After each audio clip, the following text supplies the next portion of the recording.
Hi everyone. Welcome back to Woo Can Cook. My name is Wesley, and this is a show where we are slowly cooking our way through all of the food from my childhood.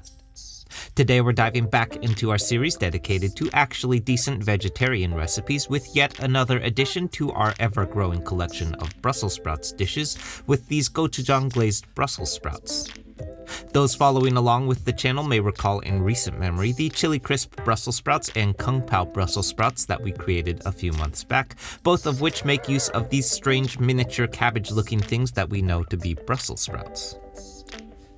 More specifically for our version today though, we'll be making use of a simple but effective glaze made from the Korean sweet and savory chili paste known as gochujang, leveraging its high sugar content paired with some of my favorite complementary sweet elements to create a sweet and savory coating to our Brussels sprouts. Then to pair with this, we'll also be making a quick Siracha aioli made from scratch today, mainly because I ran out of mayonnaise, which of course means that we'll be taking a look at essentially how to make mayonnaise, which is fun. Then finally, last but not least, we'll also be diving into some fundamental technique that I think often gets overlooked with Brussels sprouts, but is actually possibly the single most important element to any Brussels sprouts recipe, which of course is how to cut these things without having them fall apart, because nobody likes sad Brussels sprouts leaf soup. Okay, so let's get into it.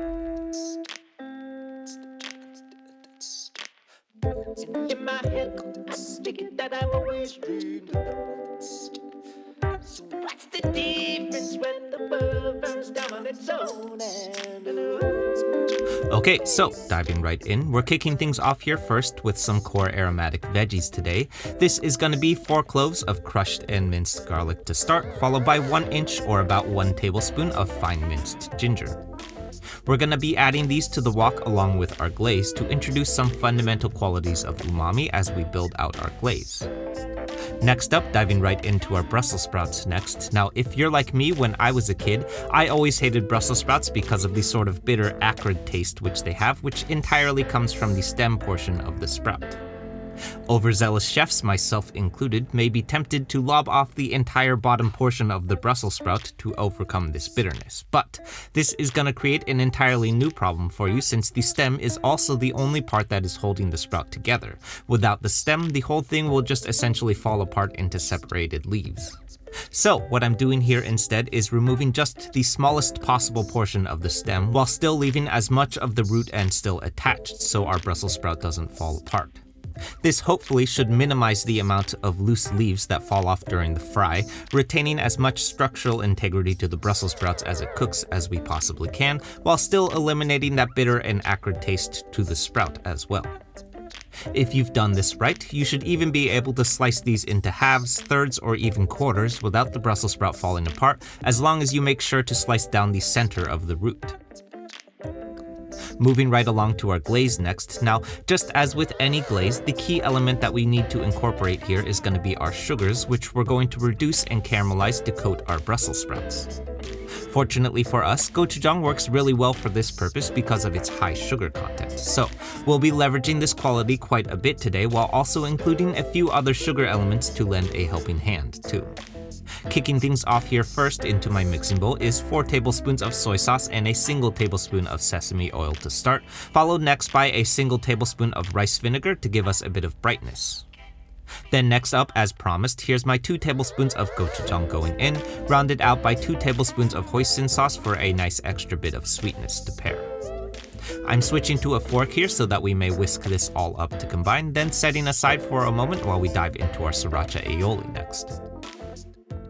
Okay, so those following along with this channel may recall that we very recently made a similar version of this aioli just last week to pair with our Bing Taiwan tacos. In that version, you may recall that we took a shortcut and used mayonnaise to create our aioli, which I absolutely still stand by. I think the end result texture and quality is similar enough that you can absolutely opt to save yourself 20 minutes for your own attempts if you so choose.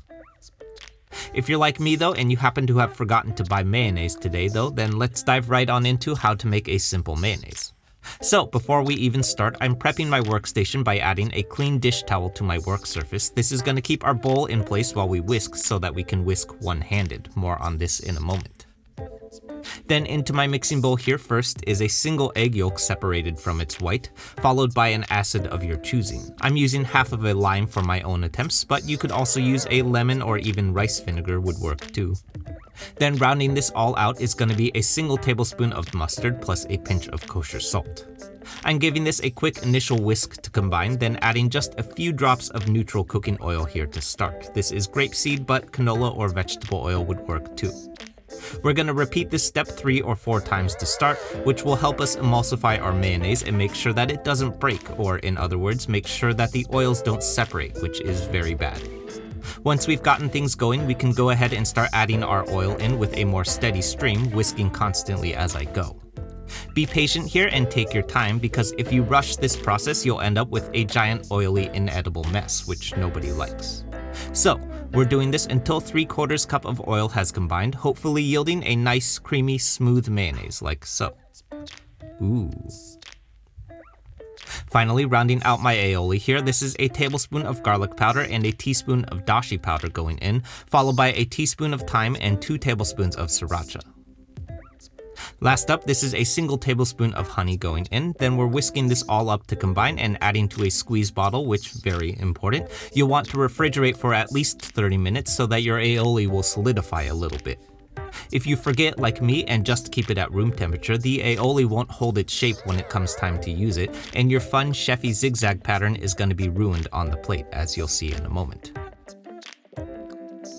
Over on the stove, I have my wok heating up over medium heat today, then I'm adding 4 tablespoons of peanut oil and, as always, long yao for that nice non-stick surface. Then going in here first, we're going to do a wok sear to our Brussels sprouts for a crispy, smoky texture and flavor. I'm adding these to the wok and searing for about 2 minutes before tossing and sauteing for an additional 2 minutes, working in batches of 15 or 20 pieces or so as I work, making sure that we don't overload the wok. Once our Brussels sprouts are all cooked up, I've emptied out my wok, reheated, added an additional 2 tablespoons of peanut oil, and done 1 more long yao. Then moving on to our glaze next, as promised, here's my aromatic veggies going in. This is my garlic and ginger going in for about 15 seconds until nice and fragrant. Then next, here's my glaze going in, plus about a 1/4 cup of water here to keep those sugars from immediately burning. I'm letting this reduce for about 3 to 4 minutes until we start to see those sugars begin to caramelize. As always with reducing glazes, be very patient and make absolutely certain that your glaze is fully reduced before adding those sprouts back in, or else you'll end up boiling the sprouts, resulting in a very soggy, mushy dish. Back over on the cutting board, I'm serving my Brussels sprouts with a squeeze of my aioli first. Watch as my zigzag pattern almost immediately disappears. Womp. Followed next by a pinch of sesame seed to finish, and we're ready to eat.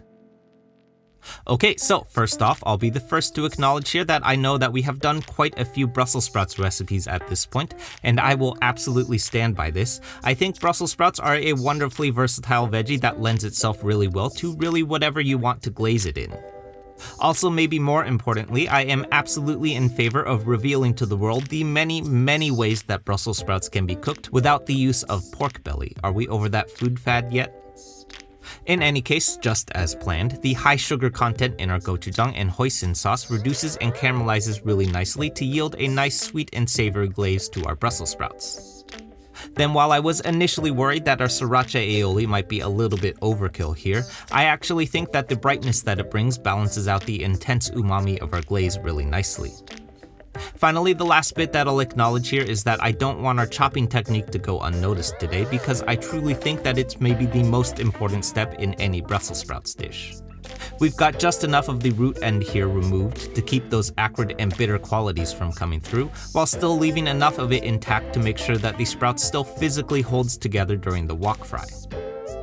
Okay, so that's it everyone. I hope you enjoyed this and I hope you give this one a shot. For those who are new to the channel, this one is part of a larger series dedicated to vegetarian recipes, so definitely check out that series next if you haven't yet, because there's a lot of these. For the Bay Area locals, the Woo Can Cook Fried Rice pop-up is now at Wondrous Brewing every Thursday through Sunday, so come by and say hi then if you can. More about that at woocancook.com/eats. Also, in case you missed it, we've got t-shirts. I'm super excited to be partnering with my good friends at Pollywog Prints to make these super sweet Woo Can Cook shirts. They're super soft and comfortable, and also have a picture of me on the back, which is crazy. We're selling these at the Woo Can Cook pop-up, or you can head over to woocancook.com/shop to grab one from the online store too. As always, like, comment, subscribe, share, be nice interneters, and I'll see you soon.